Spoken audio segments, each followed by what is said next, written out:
Assalamualaikum warahmatullahi wabarakatuh. Apa kabar teman-teman semua? Kali ini kita akan membahas atau mempelajari tentang satuan debit. Nah, apa itu satuan debit? Kakak akan coba mulai dari gambar seperti ini. Jadi ceritanya ini adalah dispenser. Dispenser ini ingin mengisi gelas, ya. Air yang mengalir dari dispenser mengisi gelas yang volumenya 100 ml.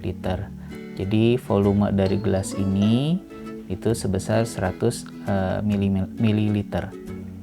Lalu waktu yang dibutuhkan untuk mengisi gelas sampai penuh adalah 5 detik. Jadi untuk sampai penuh, sampai segini gitu ya. Nah, ini butuh waktu 5 detik. Dari kedua informasi ini, maka kita dapatkan debit air dari dispenser tersebut adalah sebesar 20 ml per detik.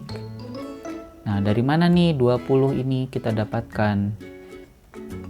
Ya, artinya dari 100 sama 5 bagaimana caranya bisa dapat 20, kan gitu maksudnya ya. Jadi 20 ml per detik itu didapat dari 100 ml dibagi 5 detik. 100 dibagi 5 hasilnya adalah 20. Nah, itulah hasil dari pembagiannya. Debitnya sebesar 20 ml per detik. Nah, apa artinya tuh debit air dispensernya 20 ml per detik? Jadi artinya adalah banyak air yang mengalir dari dispenser ini 20 ml setiap detiknya. Jadi kita punya kesimpulan bahwa pengertian debit adalah banyaknya zat cair yang mengalir tiap satuan waktu. Jadi kalau ada informasi debit air keran 5 liter per menit, artinya apa? Artinya air yang mengalir dari keran tersebut sebanyak 5 liter tiap 1 menit. Ini ada keran ya. Nah, tuh, jadi sebanyak 5 liter ya air yang mengalir sebanyak 5 liter untuk 1 menit, seperti itu. Atau kalau misalkan ada keterangan debit cairan infus 10 ml per menit, artinya apa? Artinya cairan infus itu mengalir sebanyak 10 ml tiap 1 menit. Kalian tahu ya cairan infus itu untuk apa? Cairan infus itu untuk orang-orang yang sedang sakit, yang sedang dirawat.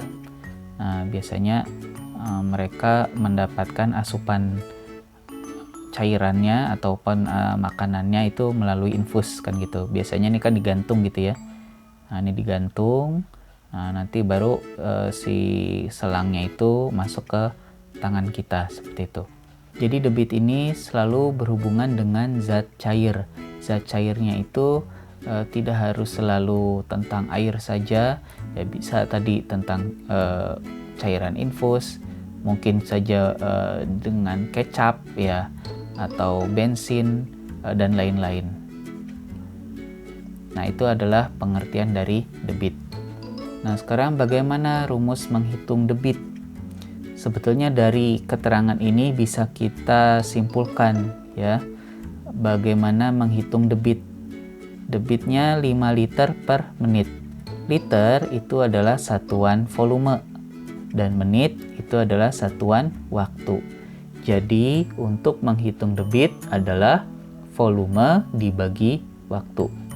Nah, kalau dibuat gambar segitiga seperti ini, keterangannya adalah seperti ini ya. Debit adalah volume dibagi waktu, atas bawah. Kalau atas bawah berarti dikali. Atau kalau kita mau mencari volume berarti debit kali waktu, karena debit sama waktu sejajar. Atau kalau misalkan kita mau mencari berapa besar waktunya, berarti volume dibagi debit, atas sama bawah. Nah, begitu sederhananya pengertian dari debit dan bagaimana cara menghitung atau rumus dari menghitung debit. Sekarang mari kita masuk ke latihan pemahaman konsep.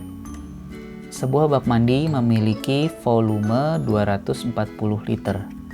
Untuk mengisinya sampai penuh, dialirkan air dari keran selama 8 menit. Berapakah debit air yang mengalir dari keran tersebut? Jadi kalau kita rangkum informasi yang ada tadi, volumenya, volume bak mandi ya, itu sebesar 240 liter. Waktunya adalah 8 menit untuk mengisinya sampai penuh. Pertanyaannya adalah berapa debit air dari keran tersebut? Nah, jawab, kita tulis rumusnya, debit adalah volume dibagi waktu. Atau mungkin nulisnya bisa seperti ini, volume dibagi waktu, bisa juga. Yang menurut kalian nyaman saja ya. Jadi 240 liter dibagi 8 menit. Maka hasilnya adalah 30 liter per menit. Kesimpulannya, jadi debit air kerannya adalah 30 liter per menit. Artinya apa? Artinya adalah air keran tersebut mengalir sebanyak 30 liter tiap 1 menit. Bisa dipahami sampai sini ya. Berikutnya, soal pemahaman konsep yang kedua. Debit air yang mengalir dari sebuah keran adalah 240 cm3 per menit. Air tersebut ditampung dalam sebuah ember. Berapa volumenya yang tertampung setelah pengisian selama 5 menit? Informasi yang kita dapatkan adalah debitnya adalah 240 cm3 per menit. Waktu pengisian selama 5 menit. Berapakah volume air yang tertampung? Jadi kita tulis rumusnya, volume adalah debit dikali waktu. Jadi tadi kalau kita buat segitiganya ya, ini adalah volume, ini debit, ini waktu, kan gitu. Nyari volume, debit kali waktu, sejajar. Kita masukkan angkanya, debitnya adalah 240 cm3 per menit dikali 5 menit. Ini menit sama menit, atas sama bawah kecoret, sehingga satuannya nanti tinggal cm3 ya. Jadi hasilnya adalah 1200 cm3. Nah, ini tips mengerjakan soal yang ada hubungannya dengan satuan. Jadi kalau kalian menuliskan informasi, boleh kalian tulis seperti ini, ya, sejajar begini. Tapi pada saat melakukan prosesnya, sebaiknya dituliskan kalau di atas ya di atas, di bawah, supaya kelihatan satuan yang bisa dicoret atau satuannya yang harus dikalikan itu seperti apa ya. Nah, ini atas bawah, menitnya kecoret, jadi satuannya tinggal cm3. Cocok satuannya dengan apa yang ditanya, yaitu volume. Nah, begitu tipsnya ya. Nah, kesimpulannya dari soal ini, maka volume air yang tertampung setelah 5 menit adalah 1200 cm3.